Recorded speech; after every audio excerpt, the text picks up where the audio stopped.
সরকারি চাকরিতে কোটা পদ্ধতি বাতিলের দাবিতে 2024 সালের 7 জুলাই শিক্ষার্থীদের বাংলা ব্লকের কর্মসূচিতে রাজধানী সহ দেশের বিভিন্ন অঞ্চল কার্যত অচল হয়ে পড়েছিল। আন্দোলনের সপ্তম দিনে বিক্ষোভকারীরা 4 দফা থেকে সরে এক দফা ঘোষণা করেন। তারা দাবি করেন সব গ্রেডে বৈষম্যমূলক কোটা বাতিল করে অনগ্রসর গোষ্ঠীর জন্য কোটার ন্যূনতম পর্যায়ে এনে সংসদে আইন পাশ করতে হবে। এ দাবিতে পরদিন 8 জুলাইও বাংলা ব্লকের কর্মসূচি পালনের কথা জানানো হয়। এদিন রাজধানীর Shahbag science lab, Nilkhet, Bangla motor, hotel intercontinental মোড়ে অবস্থান করে বাংলা ব্লকের কর্মসূচি পালন করেন বিপুল সংখ্যক শিক্ষার্থীরা।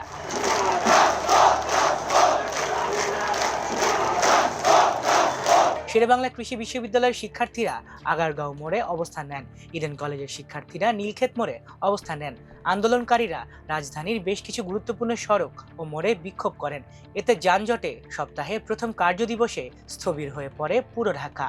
কর্মসূচির মধ্যেই সন্ধ্যার দিকে সরকারের পক্ষ থেকে আলোচনা করতে আন্দোলনের 3 সমন্বয়ক হাসনাত আব্দুল্লাহ, নাহিদ ইসলাম ও সার্জিস আলমকে শাহবাগ থানায় ডেকে নেওয়া হয়। প্রায় 30 মিনিট আলোচনা শেষে বেরিয়ে তারা অবরোধস্থলে ফেরেন। এ সময় হাসনাত আব্দুল্লাহ জানান, প্রধানমন্ত্রীর একদল প্রতিনিধির সঙ্গে আলোচনা করতে তাদের ডেকে নেওয়া হয়। এ বিষয়ে প্রশ্ন করা হলে নাহিদ ইসলাম বলেন, কোনো আলাপ বা গোলটেবিল বৈঠক হবে না।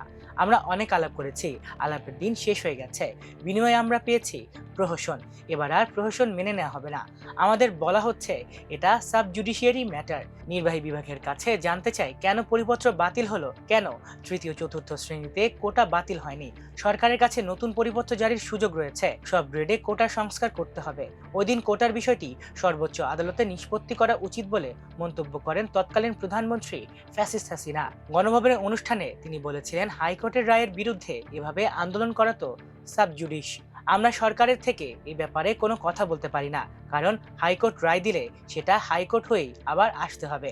অপর একটি অনুষ্ঠানে আওয়ামী লীগের সাধারণ সম্পাদক এবং সাবেক সড়ক পরিবহন ও সেতুমন্ত্রী ওবায়দুল কাদের বলেন, কোটা বিষয়ক সিদ্ধান্ত আদালতের, আমাদের কিছু করার নেই। ঢাকা রিপোর্টার্স ইউনিটিতে আলাদা অনুষ্ঠানে সাবেক শিক্ষামন্ত্রী মহিবুল হাসান চৌধুরী বলেন, কোটা আন্দোলনের পেছনে কোনো ষড়যন্ত্র আছে কিনা খতিয়ে দেখা উচিত।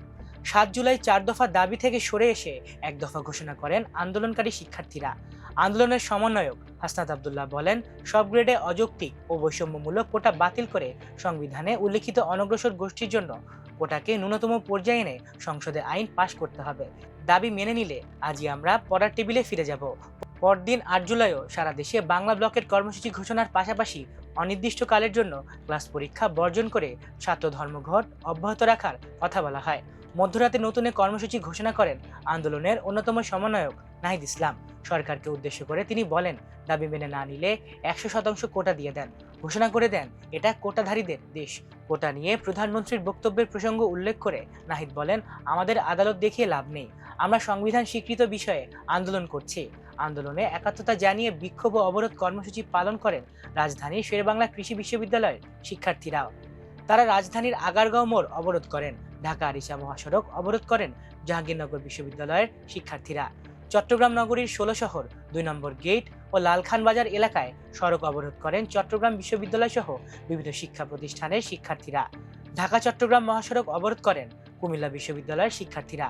রাজশাহী বিশ্ববিদ্যালয়ে ব্যতিক্রমী প্রতিবাদ সভা ও সাংস্কৃতিক অনুষ্ঠান হয়। এছাড়া 8 জুলাই থেকে বিশ্ববিদ্যালয় সংলগ্ন রেল লাইন অবরোধ করার ঘোষণা দেন তারা। ময়মনসিংহে অগ্নিবীণা এক্সপ্রেস ট্রেন থামিয়ে রেলপথ অবরোধ করেন শিক্ষার্থীরা। বরিশাল বিশ্ববিদ্যালয় ও ব্রজমোহন কলেজের শিক্ষার্থীরা আলাদাভাবে বিক্ষোভ ও সড়ক অবরোধ করেন। শাহজালাল বিজ্ঞান ও প্রযুক্তি বিশ্ববিদ্যালয়ের শিক্ষার্থীরা সিলেট সুনামগঞ্জ সড়ক আটকিয়ে বিক্ষোভ করেন। কুষ্টিয়া খুলনা মহাসড়ক অবরোধ করেন ইসলামী বিশ্ববিদ্যালয়ের শিক্ষার্থীরা।